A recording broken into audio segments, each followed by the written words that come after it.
50 years old. I guess in 27 years. They told me about it. Fairway doesn't matter. How old are you? Hello, everybody. Thank you very much.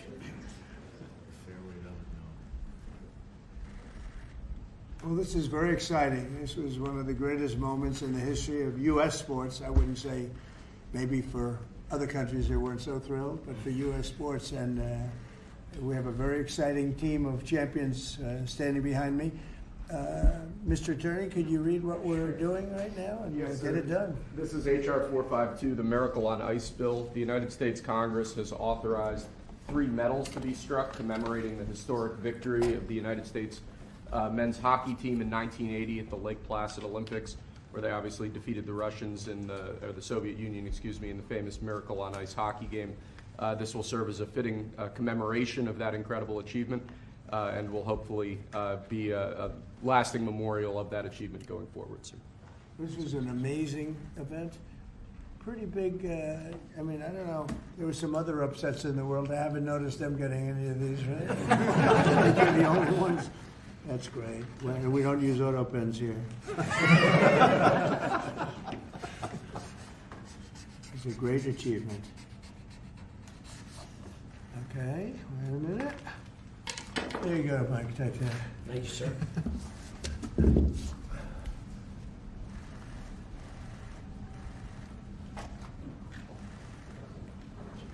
So great, right?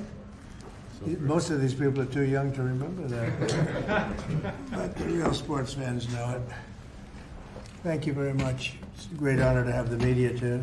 We're delighted to be joined today by true legends of American sports history, the heroes for the entire nation, the 1980 U.S. Olympic ice hockey team. This was one of the biggest moments that I've ever seen in sports, and I like sports. These are the men who gave us one of the most storied athletic wins of all time. It's called the Miracle on Ice, and I guess that's what it was.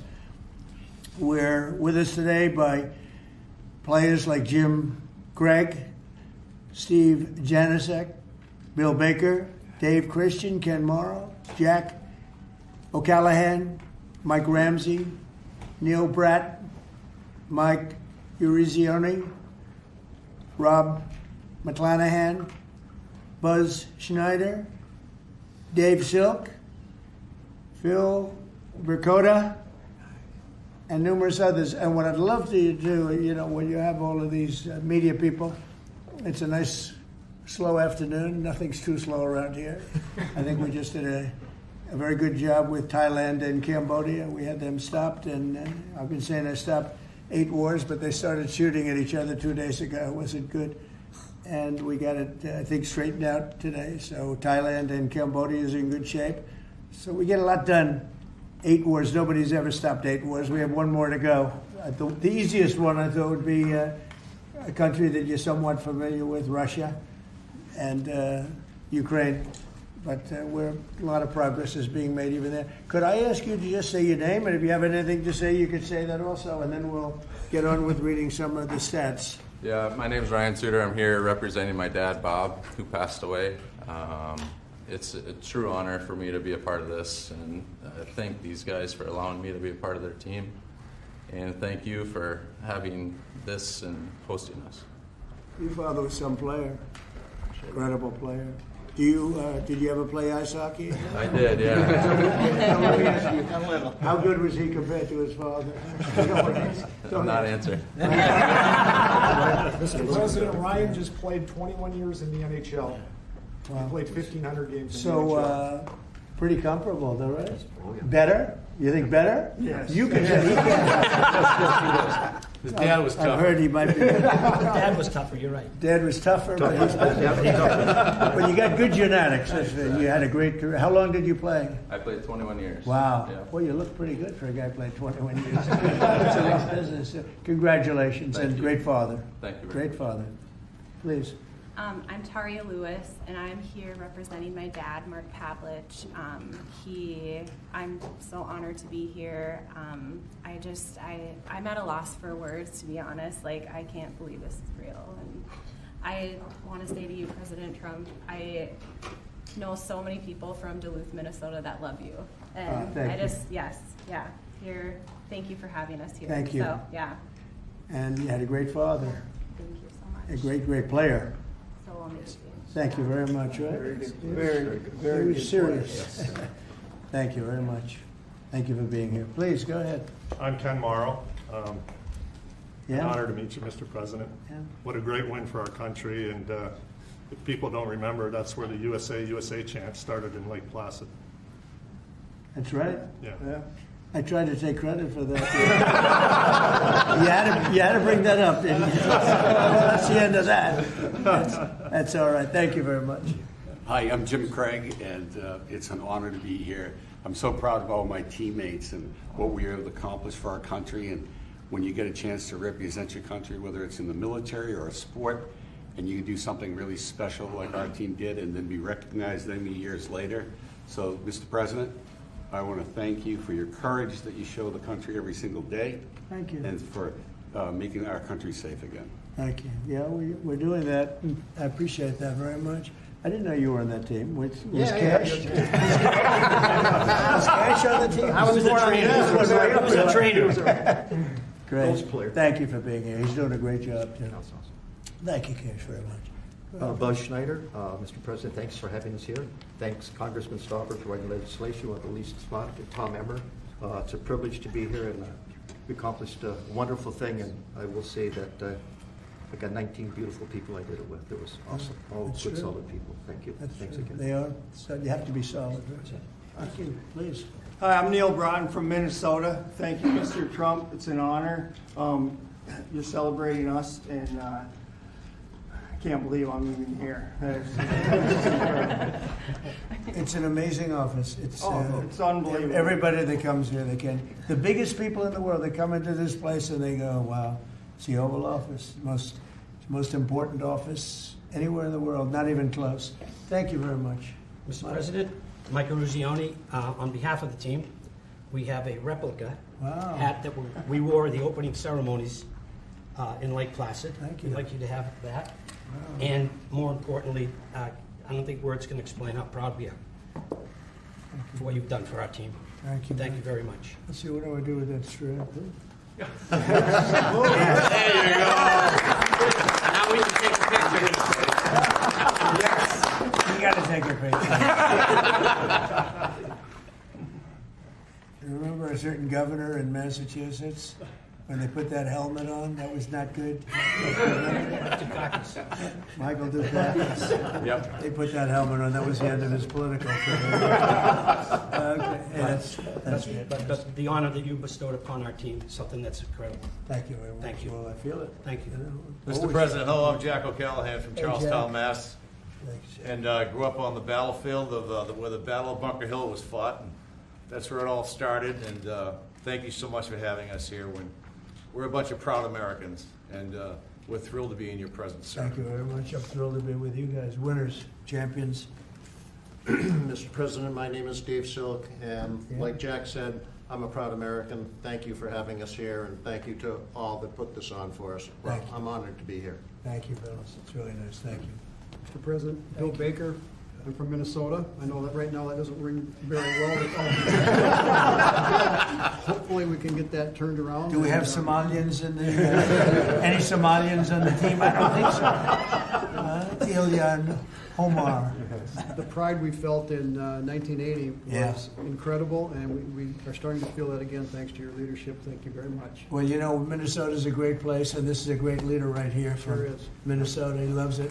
Not happy with what's going on up there, and I think you'll take care of that situation. We're all with you. With your help, thank you. No, you have my help. What's happening up there is a disgrace. It's a disgrace. Billions of dollars have been stolen. Billions sent back to Somalia. And Tom can solve that problem better than anybody. And you have the go-ahead, right? Yes, sir. Thank you very much. Thank you. What do you think of this team? This is the team that set the whole tone for this country back in 1980. It was the beginning of the great comeback, which, by the way, Donald J. Trump was the next beginning of the great comeback. So it's perfect that it's both you and this great team from 1980. Thank you, Tom. You're doing a fantastic job. Really a great leader. We appreciate it, friend. And Jackie is have a great spouse. Remember, that's her favorite. That's right. That's true. That's what I heard. Yeah.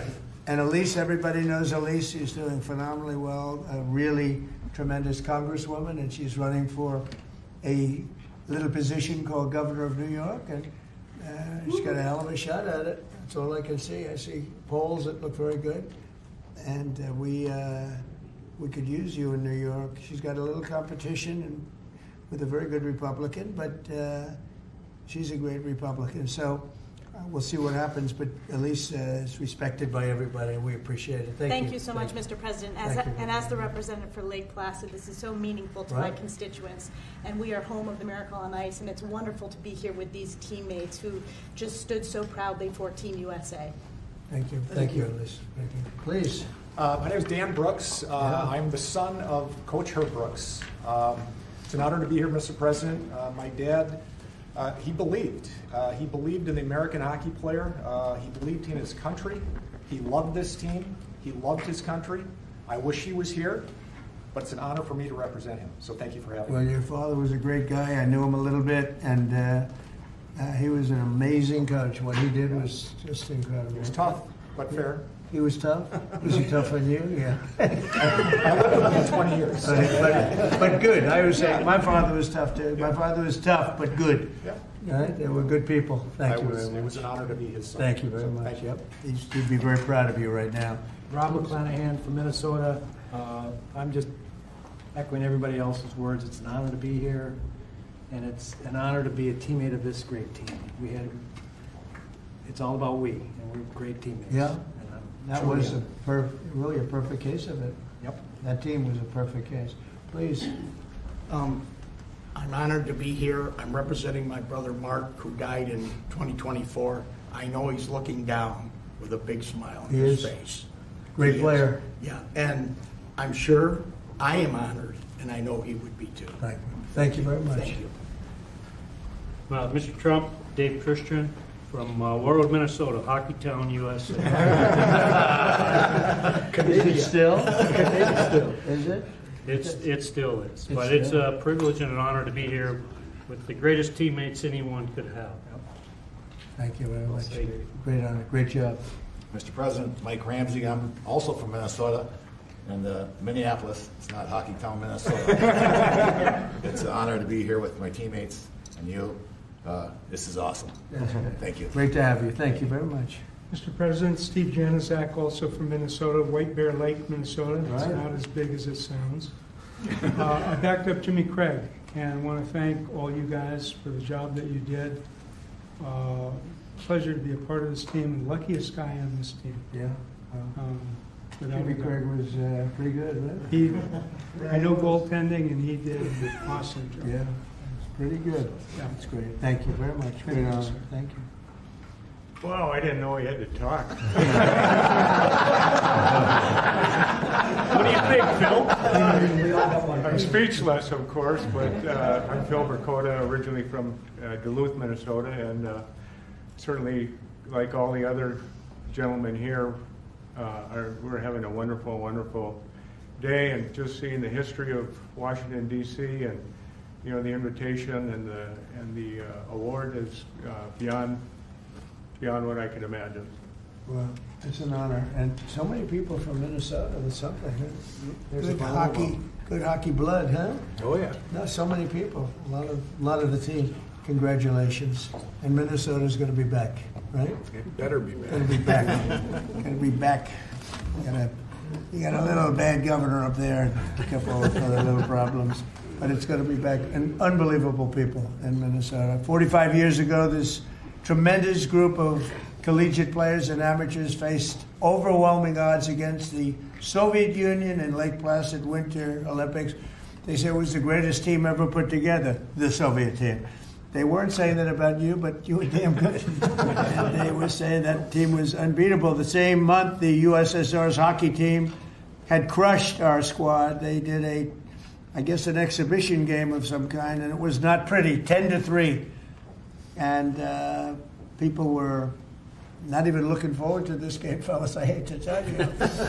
They liked it. That last 10 minutes were not fun.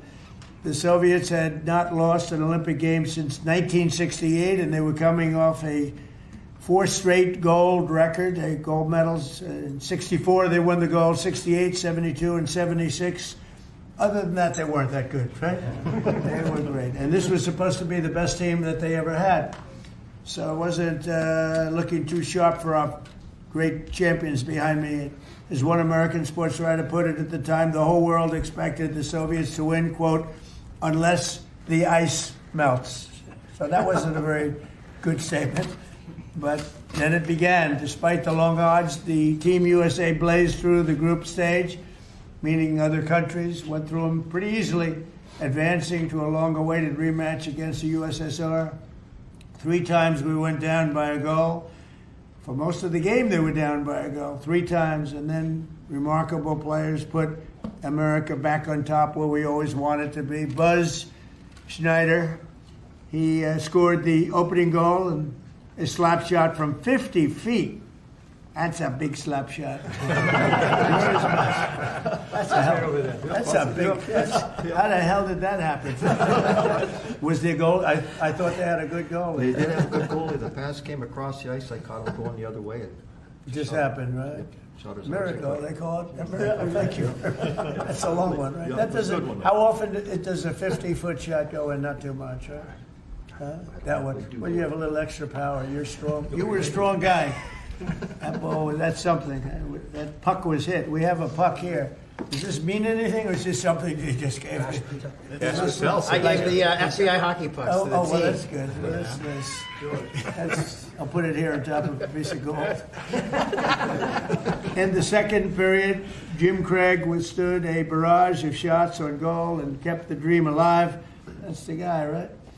And then after a goal from team captain Mike Eruzione, who's a fantastic guy, and I know him from outside of hockey. We played golf. We were in a golf team together, and we happened to win, Yes, right? we did, sir. We won. Yes, we did. I liked my partner very much. But he put us up 4-3 midway through the third. These fighters held on to the longest 10 minutes of their lives. They call it the longest, most horrendous, scariest 10 minutes. Is that true? Absolutely. Because you couldn't believe that you were there, right? And they're leading by 1, and they got 10 minutes, and just please. Anybody pray? Were you praying? Doing everything. I don't know. Did you have time to pray? I don't think you had a lot of time. You just had to go out and play. They're religious guys, but they didn't have a lot of time to pray. They were out of the ice. But to win one of the greatest comebacks in sports history really was amazing. The observers in the arena noted it was the first time in his life that he heard the chant USA, USA, USA, which I don't like hearing because I tell people that had to do with Trump in 2016, slightly after your big win, but no longer. That's the end of that, right? I can't use that one anymore. But I do remember them doing that exactly. For a long time they were doing that. This team united us and they inspired us. The United States was like brought to a level of sports that they've never seen. And they brought us Olympic glory that we celebrate to this day. Nobody thought it was possible. It really shows that, anything's possible. Nobody thought that one was possible. But I want to congratulate you all. And now I'd like to invite Mike to say a few words. And then Congressman Stauber, who introduced. And then we're going to speak from a couple of other people. And I have to tell you, our leader, I have to say that Emmer is a very special leader. And I want you to maybe wrap it up and say something on behalf of your great state in particular, the country, but your great state in particular, okay? Thanks. So let's go, Mike. Just again, Mr. President, to reiterate what we've all talked about, this is an absolute incredible honor. I've said this before. When you put a USA jersey on, you're playing for your country. You're not playing for your state, your town, or your city. And what an honor it was for us to put that jersey on and accomplish what we accomplished. I've always said the gold medal is something that's incredible, but this is the frosting on the cake. To receive an award like this, an honor like this, maybe this is it, guys. I don't think there's anything else we can get. There's nothing else. This is just incredible. There's nothing else. No, this is it, and thank you for making this happen. Great, thank you, Mike. Thank you. Pete? Yeah, right. Mr. President, thank you for signing this piece of legislation. I first want to say on behalf of Congress, I want to thank Lee Stefanik and Tom Emmer for being co-sponsors of this piece of legislation. I also want to thank my staff. Ali Esau in my office did a tremendous job getting this, to be able to pass the House and the Senate. I want to thank my staff. And Mr. President, it was 45 years ago, Friday, February 22nd, 1980, that the game of hockey changed. That was a 5 p.m. game. It was tape delayed. Those of us that were hockey players back then, this was a game changer. We couldn't find that USA jersey anywhere. It was sold out wherever it was. And so I'm very proud to have led this. And I would be remiss if I didn't introduce my younger brother, Rob, who was he was a gold medal coach for the 2018 Women's Olympic Gold Medal team in Pyeongchang. Sure. And Robbie's right over there. Hi, Rob. Nice seeing you. So, Mr. President, I will just say that I'm in awe of these hockey heroes, and as we move forward, they changed the game of hockey. It was a powerful, dominant performance that this country needed. They beat the powerhouse Soviets, and as you know, you're continuing to do that today, and this was a great start of it. And for me, I'm very just privileged and proud to stand with these Olympic heroes that literally changed a nation and gave us the strength that we needed at the time our nation needed it. And to know these men here, they're humble, the humility is through the roof.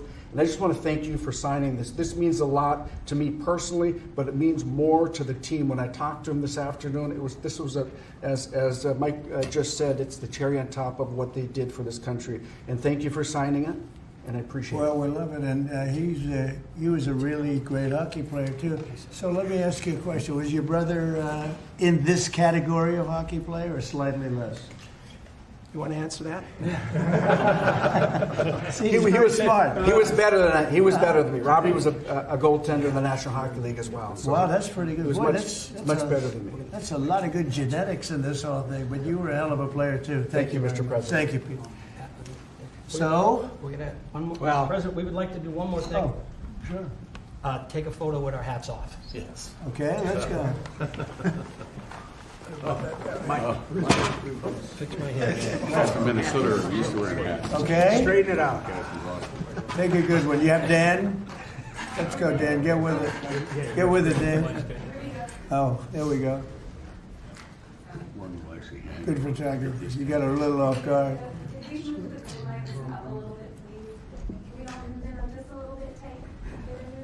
It's a good photo. Good idea. A little bit more. It's my film.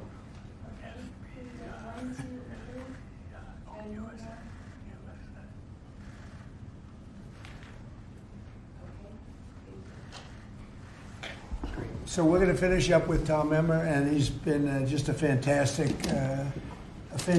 congressman, leader, person from Minnesota. Loves that state. Boy, do you love that state, and they love you equally as much. Please. Thank you, Mr. President. First, I got to thank Pete Stauber as he's talking about humility.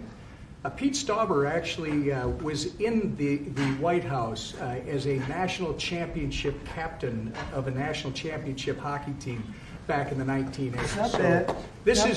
This runs in the blood in Minnesota. This runs in our blood in Minnesota, but it's not about Minnesota, even though I will point out most of the guys are from Minnesota, but that's not the point.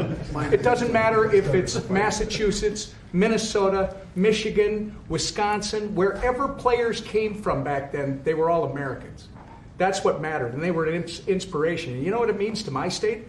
It shows us that no matter how bad it gets, there's always a way to succeed if you're willing to try. And I think Mike Eruzione said it earlier. If you think you're going to lose, you're probably not going to win. Right. If you think you're going to compete and you're going to give it everything you've got, these men who are standing here and their colleagues who are not here, God bless them, those who couldn't be here and those who have departed, they reached the ultimate peak. And when they did it, as Pete pointed out, they lifted an entire country out of the ditch and set us off to an amazing several decades that followed. And it's not much unlike the 47th President of the United States. So I think it's entirely appropriate that you're doing this for these men. You're really doing it for the country. And God bless you, because Minnesota, I think, is going to experience a comeback because of Oh, you. they're going to do it. Minnesota's going to come back. No, I'm so impressed that so many of these champions come from Minnesota. It's amazing. It's a great place. Thank you very much. We engineered it. Well, the best players are from Massachusetts. I think It starts again. Well, thank you very much. Any questions for the? Let's go to the players first, if you could. Thank you, Mr. President. First of all, it's a great honor to be in the room with all of you. I remember this game, and it had a huge impact on me. You're heroes of mine, and it's really an honor to be in this room. Mike Eruzione, I have to ask you a question. What did it mean? I realize it was the semifinal game, but what did it mean to you at the time to beat the Soviets, to beat the Soviet Union? Well, at the time, it gave us an opportunity to play for a gold medal. People always talk about the Soviet game, and I know how important the Soviet game was from a political standpoint. We didn't know it at the time, we knew it after. But if we don't beat Finland, we're not having this conversation today. We're not here. As great as the Soviet victory was, and it was an incredible victory, but if we lose to Finland, it would have been, God, if you only could have beat Finland. What was the score? 4-2. We were losing 2-1 going into the third period. That would have been a downer. So can you imagine? We're not having this conversation. That would not have You are not inviting us to the White House. We are not receiving this honor if we don't beat Finland. So I think it speaks volumes of the team and the team that I played on to come back after such a great victory. We were ready to play Finland on Sunday. And I think, again, that's a tribute to the team and the type of players that we had. So years later, 45 years later, we realize how important that victory was against the Soviets.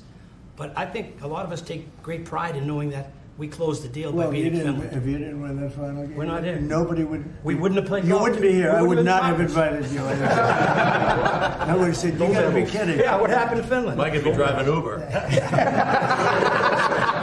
That's very funny. A little truth to that.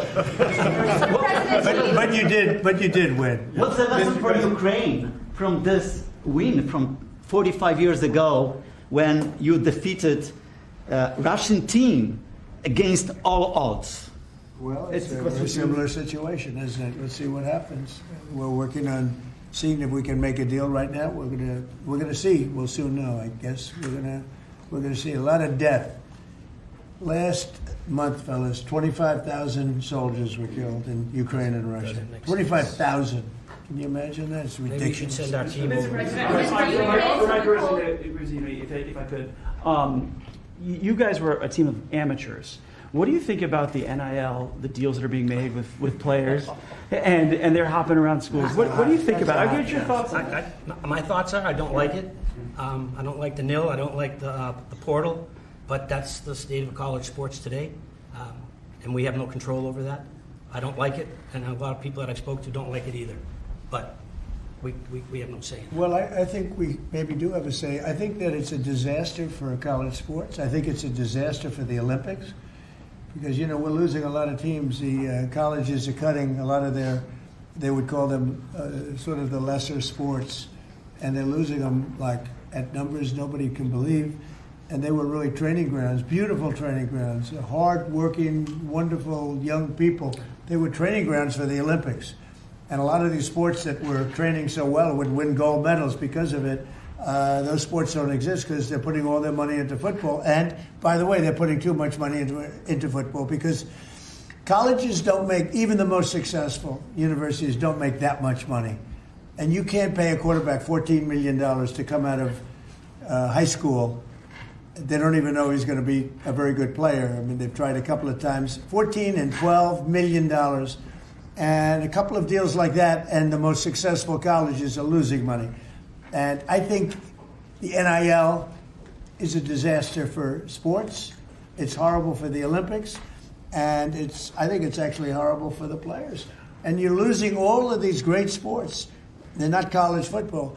Even basketball is being affected. Basketball second. But even basketball is being affected. They're putting all of their money in. And I know something about it. They will not be able to stop. You're going to have a college president. I'm telling you, sir, we give a guard $7 million. We're going to win the national championship. And they'll give them $7 and they won't win it. And even if they do win it, colleges cannot afford to be paying the kind of salaries that you're hearing about. And frankly, if you didn't have a very strong salary cap in sports, and even then, in professional sports, they'd all be out of business, everyone. You're going to have these colleges wipe themselves out. And something ought to be done, and I'm willing to put the federal government behind it. But if it's not done fast, you're going to wipe out colleges. They're going to get wiped out, including ones that do well in football. They can't pay $12 million, $14 million, $10 million, $6 million for players. They won't be able to stop. There'll always be that one player. If they only have that player, they're going to win the national championship. And they'll have 100 colleges thinking the same thing. Colleges cannot afford to play this game. And it's a very bad thing that's happening. Mr. President, you talked about the Soviet Union, and I also want to ask about another country that you're targeting, which of course is Venezuela. Do you intend on seizing more oil assets from Venezuela and other takers? I wouldn't tell you that. I mean, it wouldn't be very smart for me to tell you that. You know, we're supposed to be a little bit secretive. You're a very big-time reporter, and I don't think I want to tell a big-time reporter or a small-time reporter that. But we are knocking out drugs at levels that nobody's ever seen before. We knocked out 96% of the drugs coming in by water, and nobody can figure out who the 4%. I wouldn't want to be the 4% either, but 96% of the drugs coming in by water. Every one of those boats you see get shot down, you just saved 25,000 American lives. But we knocked out 96% of the drugs coming in by water. And now we're starting by land, and by land is a lot easier. And that's going to start happening. And we're not going to have people destroying our youth, destroying our families. Forget about youth, everybody. You ever see a family with the fentanyl or cocaine? Colombia has at least 3 cocaine factories. That's a different country. We're not happy about it, but we're stopping it. And we've stopped it now on water. You don't even find boats on water. You don't even see fishing boats on water. You want to go fishing in that area? Does anybody want to go fishing in that area? So I just want to say this. We have now a strong border. A year and a half ago, we had millions of people pouring through. Now we have nobody coming in through our border.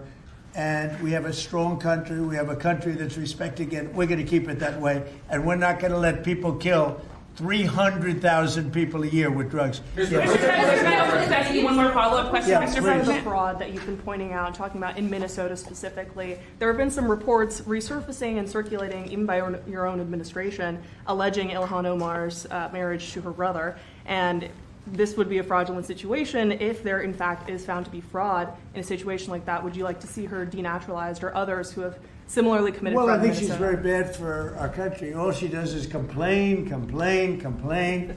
She comes out of a country where they have no government, they have no military, they have no police, they got no nothing. They don't have a country.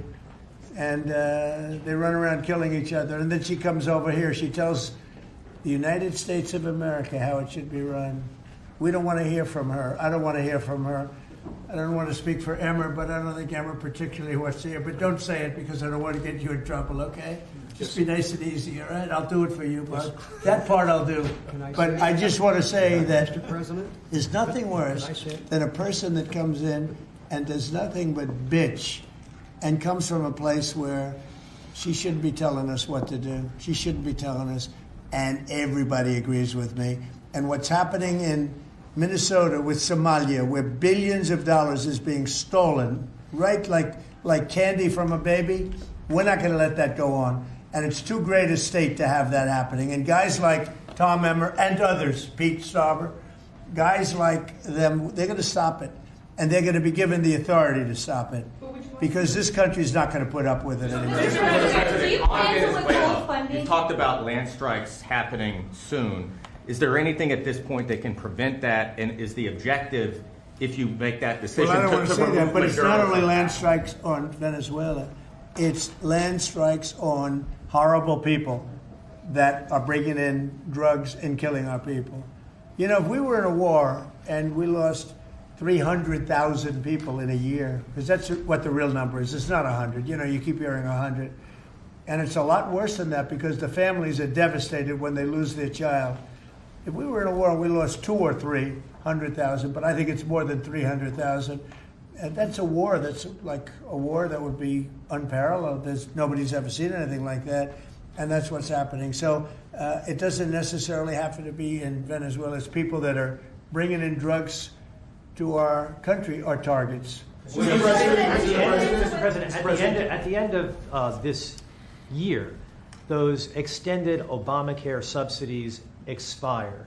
What's your message to those 24 million Americans who will see their insurance premiums go up? Don't make it sound so bad, because obviously you're a sycophant for Democrats. You're obviously a provider of bad news for Republicans. Let me just say something. The Republicans, I think I can speak for Tom and most other people. I think what most Republicans want to see is what I want to see.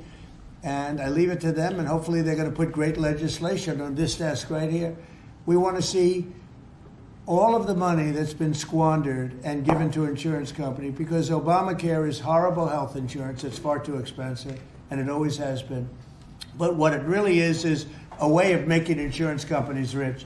We want the money not to be paid at all to insurance companies. Insurance companies have gone up 1,700% over a short, meaning the stock, 1,700% over a short period of time. And they've taken in hundreds of billions and even trillions of dollars. And we want the money to go to the people. They'll go in the form of a insurance account, healthcare account, or any other form that we can create. We have a lot of different forms. We want to give the money to the people and let the people buy their own great health care. And they'll save a lot of money, and it'll be great. Now, the problem we have is that the Republicans are not at all controlled by the insurance companies. But you know who is? The Democrats. The Democrats have received hundreds of millions of dollars. They're totally controlled by the insurance companies. So we might not get too many of their votes. But I actually think we'd get some Democrat votes. So I don't know how you feel about it, Tom, but everybody wants to see this happen. Everybody. I put it out, and all of a sudden, we've taken over in a positive way. The Republicans have taken over health care in a positive way. I want to see the billions of dollars go to the people, not to the insurance companies. And I want to see the people go out and buy themselves great health care. Much better health care at very little cost. That's what I want. And it's so simple. Mr. President, thank you. A follow-up on that. Many congressional Republicans have said they won't vote for an Obamacare extension deal if it includes funding for abortion. Would you assure those Republicans that you will not propose? Well, we're going to look into it. We're going to look into a lot of things. That's one of many factors. But what we do want to see is we want to see the money go to the people, not to the insurance companies. No, wait. You have to be nice and easy. Nice and easy. She's very aggressive. Okay, please. Thanks, Mr. President. Can you tell us how this free economic zone would work in the Donbass and in land that the Russians took by force? Well, I don't want to do that now. It's a very complex situation, but it would work, and a lot of people want to see it work. And all I want to do is I want to stop the death of 25,000 people a month. Go ahead. Thank you, Mr. President. There were new Epstein photos released today showing you and also Bill Clinton, Steve Bannon. What were your reaction to those new photos that were released Well, today? I haven't seen it, but everybody knew this man. He was all over Palm Beach. He has photos with everybody. Almost there are hundreds and hundreds of people that have photos with him. So that's no big deal. I know nothing about it. How big a role do you want to personally play in the decision by the Fed on interest rates? Well, I've made a lot of money. I've been very successful, and I think my role should be at least that of recommending. They don't have to follow what I say, but we're going to be choosing a new Fed person in the pretty near future. But they went out, they went out with 71 different people, all economists and Trump. I was 71. And of the 71 people, I got it right, and one other person, I think from the Wharton School of Finance, my alma mater, got it right. There were two people that got it right out of 7, but I was one of them. So I think I certainly should have a role in talking to whoever the head of the Fed is, or the Fed. I don't think in the old days that used to happen. Nowadays it's sort of, they think it shouldn't happen. But I've done great. I've made a lot of money. I've been very successful. I think my voice should be heard. But I'm not going to make the decision based on that. I'll be making a decision over the next few weeks. Thank you all very much. Thank you, Brett. Thank you, press. Let's go. Thank you. Thank you, press. Let's go. Head out. Thank you. If you join, Thank you, press. Thank you, press. Thank you, press. Thank you, press. Thank you, press. Thank you. Thank you.